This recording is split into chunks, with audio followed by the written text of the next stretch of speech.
As kings marched into war, queens faced a different kind of battle, one fought inside their own bodies. Some carried nearly 24 pregnancies, others brought children into the world while crossing kingdoms, and a few gave birth so often that midwives became part of the household. How did these women endure a life where motherhood never paused? Number 10. Catherine de Medici. Catherine de Medici didn't just wear a crown, she carried France on her back and in her belly. Between 1544 and 1556, she had 10 children, and 3 of them became kings. Every birth meant another gamble for power. Every baby could change the future of France. When her husband, King Henry II, died in a freak accident during a joust, everything fell on her. Her sons were too young to rule, so she became the real power behind the throne.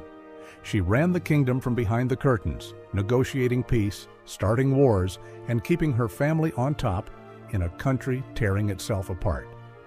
France at that time was split between Catholics and Protestants, and Catherine had to hold both sides from destroying each other. She's remembered for the St. Bartholomew's Day massacre in 1572, when thousands of Protestants were killed in Paris. Some called her a monster, others said she had no choice. It was either kill or lose the crown. What people forget is that Catherine lost more than power. She lost most of her children too. A few died before they were grown, and the rest turned against each other. She once said her sons were her enemies, but still her duty to protect. That one line says everything about her life. And while she fought to keep her kingdom alive, another woman across the sea was about to build 2 kingdoms of her own, one from love and one from rebellion. Number 9. Eleanor of Aquitaine. Eleanor of Aquitaine lived a life most people wouldn't believe even in stories. She had 10 children, 2 with the King of France and 8 with the King of England. Yes, she was married to both. 1 woman, 2 crowns, 2 rival nations. Her first marriage was to Louis VII of France. She gave him 2 daughters, but no sons, and that was a big problem in royal politics. Kings wanted heirs, not daughters. After years of tension and 1 failed crusade together, she asked for an annulment, and got it. Most queens would disappear after that, but Eleanor was different. Not long after, she married Henry Plantagenet, who soon became King Henry II of England. She was 30, he was 19, and together they created a dynasty that shaped Europe. She gave birth to 8 children, among them Richard the Lionheart and King John, 2 of England's most famous rulers. But motherhood didn't stop her from playing politics. She helped plan a rebellion against her own husband, supporting her sons when they turned on him. Henry eventually imprisoned her for over 15 years, yet when he died, her son Richard freed her, and she ruled again, even in her 70s. Eleanor wasn't only a queen, she was a survivor. Her bloodline joined France, England, and Spain. Her letters guided kings, and her courage outlived them all. And after her came another mother who raised saints and buried kingdoms, a queen who ruled while mourning half her children. Number 8. Blanche of Castile. Blanche of Castile never ruled from peace, she ruled from loss. She gave birth to 12 or maybe 13 children, and almost half of them died before reaching 10. Yet in the middle of all that grief, she raised 1 boy who became St. Louis IX of France, a king so devoted he was later made a saint by the church itself. Her husband, King Louis VIII, died young in 1226, leaving Blanche to rule as regent with a 12-year-old heir. Most nobles expected her to fail, but she was tougher than any man in her court. She led armies, negotiated with rebels, and even rode through battle lines wearing armor beneath her cloak. France survived because she refused to give up. At home, she balanced being both queen and mother. She kept her son close, teaching him discipline, fasting, and prayer. Some chroniclers said she would rather see him dead than sinful. And she meant it. Louis grew up with that same strict faith, building cathedrals, banning gambling, and leading crusades. Blanche's rule lasted decades, through famine, revolt, and endless childbirth. Her letters show a woman always half in mourning, but never without purpose. She carried a nation in one hand and a rosary in the other. And after her came another queen who carried 12 pregnancies. And one of those births changed the future of England forever. Number 7. Mary of Modena. Mary of Modena's life was a storm wrapped in silk. She was an Italian princess who married James II of England when she was just 15. For more than 20 years, she faced one heartbreak after another, 12 pregnancies, most ending in miscarriage or stillbirth. Every time the court whispered that God had cursed her, but in 1688, everything changed. She finally gave birth to a healthy boy, James Francis Edward Stuart. That single baby shook an entire empire. People called it the warming pan baby, claiming he was smuggled into the birthing room in a metal pan to fake a royal heir. It sounds mad now, but at the time it became one of the biggest political scandals in British history. Protestants feared that her Catholic son would restore Rome's power over England. Within months, William of Orange invaded. Her husband fled, and the Glorious Revolution began. Mary's newborn son, who should have been a future king, became a fugitive before he could walk. Mary spent the rest of her life in exile in France, surrounded by portraits of the children she lost. She never stopped dressing as a queen, even when she had no crown. The French called her the White Widow for her beauty and endless sadness. But from that fall of one mother's crown rose another, a queen whose womb became Britain's greatest sorrow and whose story rewrote the royal bloodline forever. Number 6. Queen Anne. Queen Anne's story is one of the saddest in royal history. Between 1683 and 1700, she went through 17 pregnancies. And not one child lived to adulthood. Some ended in miscarriage, some in stillbirth, and a few lived only hours. The longest lived was Prince William, Duke of Gloucester, who died at just 11 years old. Anne loved him deeply. When he died in 1700, she collapsed, both in body and spirit. She wrote that her heart was torn from her. After that, her health broke down, gout, obesity, depression, yet she still ruled Britain during one of its most crucial times. She became queen in 1702, leading a kingdom that had recently merged with Scotland. Parliament and power shifted, but behind every decision was a woman grieving for the family she never had. Her doctors once said her body was a graveyard of children, a cruel but true reflection of her pain. What's strange is how her tragedy shaped an empire.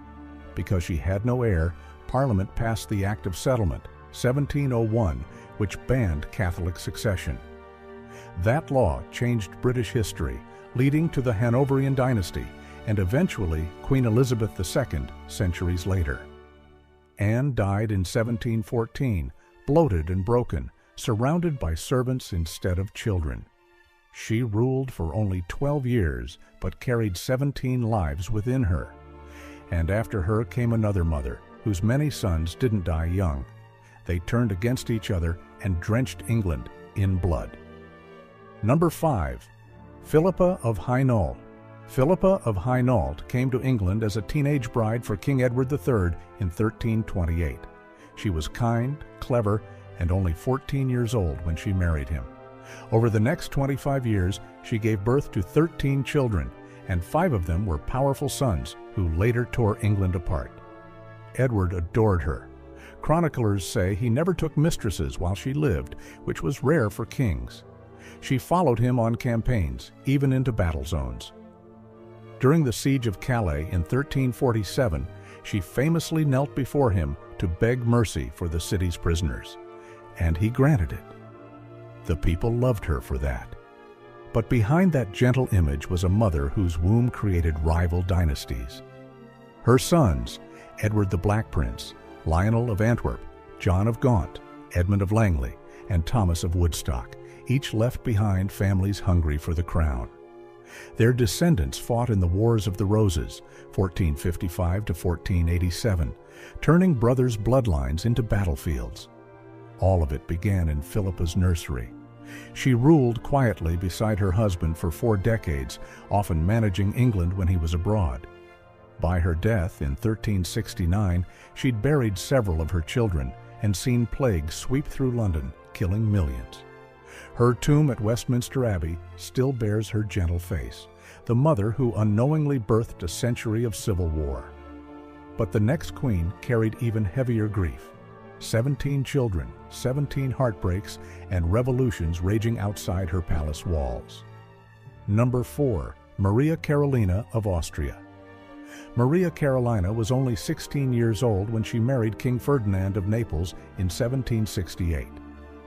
What followed was a life of power, danger, and 17 births in 20 years. Between 1771 and 1793, she went through pregnancy after pregnancy, ruling her kingdom while giving birth almost every single year. She wasn't just a queen, she was the sister of Marie Antoinette. The two wrote letters filled with both love and fear. When the French Revolution began, Maria Carolina watched in horror as her sister was executed in 1793. That same year, she lost her own baby, her 17th child, and reportedly didn't speak for days. Unlike most queens, she wasn't content to sit quietly. She built spy networks, plotted with diplomats, and even formed the anti-French coalition that fought Napoleon's rise. But the strain of motherhood and politics broke her health. Out of her 17 children, only 7 survived into adulthood. Some died of smallpox, others in childbirth, the curse of royal bloodlines. One of her daughters, Maria Theresa of Naples, married Emperor Francis II, linking their families even tighter with the Habsburgs. It was all strategy, babies born as political treaties. By the time she died in 1814, Maria Carolina had seen her family destroyed, her city invaded, and her sister's head falling to the guillotine. Yet she kept ruling through it all, a mother-turned-monarch who never stopped fighting. And then came another queen, one who gave birth 15 times and still felt like a prisoner in her own palace. Number 3. Queen Charlotte. Queen Charlotte married King George III in 1761. She was just 17, shy, and spoke little English. But over the next 21 years, she gave birth 15 times. 13 of those children lived. Her pregnancies became part of Britain's calendar.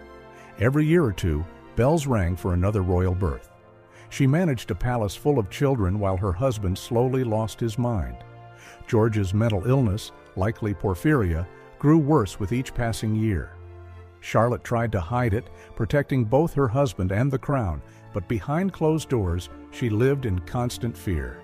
She once wrote, "I am more of a nurse than a wife." Her children filled every corner of Europe.